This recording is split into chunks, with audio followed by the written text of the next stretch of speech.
لیکن یہ tension TET آپ ضرور رہیں، لیکن ٹیشن ٹیٹ وہ رہیں جو نبی علیہ السلام چاہتے ہیں، اپنی مرضی کا ٹیشن ٹیٹ نہیں۔ وہ ایک بڑی پیاری حدیث ہے، آپ سنیں گے جھوم اٹھیں گے۔ وہ حدیث ہے جی سنن نبی داؤد کے اندر، مسند امام احمد کے اندر، المستدرک الحاکم میں ہے۔ ایک صحابی تھے، ان کا نام تھا خریم الاسدی۔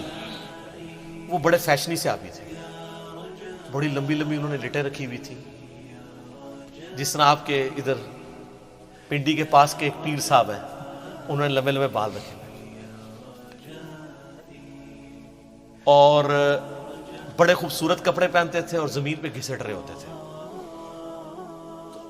اب لاڈلے بھی تھے، بڑے فیشن والے بھی تھے، تو نبی علیہ السلام نے ان کو ڈائریکٹ نہیں کچھ کہا،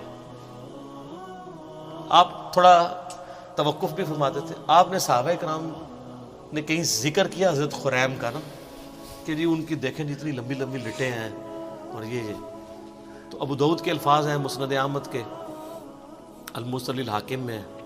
نبی علیہ السلام فرمایا خریم تو بڑا اچھا آدمی ہے، بس ایک اپنے بال چھوٹے کروا لے اور اپنی تہمت کو ٹخنوں سے اوپر کر لے اور آدھی پنڈلیوں تک کرے تو کیا ہی بات ہے۔ تو صحابہ کرام نے نبی علیہ السلام کا بس پیغام اس کو بھجوایا کہ تیری تو حضور نے بڑی تعریف کی ہے، بس دو چیزیں ہائی لائٹ کی ہیں۔ ان کا کیا؟ کہا یہ بال، اب بالوں سے آپ کو پتا ہے نوجوانوں کو کتنا پیار ہوتا ہے۔ سر یہی وہابی میں اور صحابی میں فرق ہے، یہی بابی اور صحابی میں فرق ہے۔ آپ بابوں کے پیچھے چلتے ہیں، صحابہ کرام نبی علیہ السلام کے فرمان کے پیچھے چلتے تھے۔ آپ کی مسلمان عورت کو مرتے دم تک پردے کی اہمیت سمجھانی پڑتی ہے۔ صحابیات کو ایک دفعہ پتہ چلتی تھی، وہ کہتی تھی لبیک یا رسول اللہ، یا رسول اللہ حاضر ہے جو آپ نے کہا، سمعنا واطعنا۔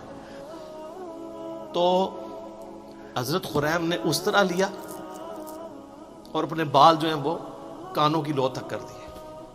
بالوں سے کتنی نوجوانوں کو محبت ہوتی ہے، اور اپنی تہمت ٹخنوں سے اوپر کر کے آدھی پنڈلی تک لے گئے۔ اور صحابہ کہتے ہیں ہم نے پوری زندگی پھر ان کے نام نمے بالوں میں ان کو دیکھا ہے، اور نہ کبھی ان کی تہمت ٹخنوں سے نیچے ہوئی ہے۔ اور یہاں مسلمانوں سے آپ نعرے لگوا لیں جی غلامی رسول میں موت بھی قبول ہے، نعرے لگاتے ہیں نا، تو موت قبول ہے، داڑھی قبول نہیں، فجر کی نماز جماعت سے قبول نہیں، ٹخنے ننگے کرنا قبول نہیں ہے، ماں باپ مخالف ہو جاتے ہیں، پتہ نہیں کیا کیا نام رکھنے شروع کر دیتے ہیں، لوگ ہمیں کیا کہیں گے، لوگ ہمارے بارے میں باتیں کریں گے۔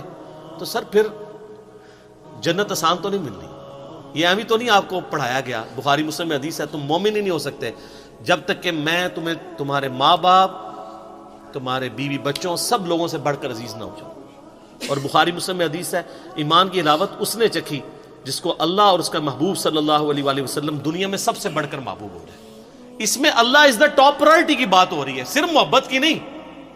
آپ نے معاشرے سے آر محسوس، اور سر یہ دنیا دار جو معاشرہ ہے اس کی تو کتے کی اوقات نہیں ہے، میں آپ کو ڈنکے کی چوٹ پہ یہ کہتا ہوں۔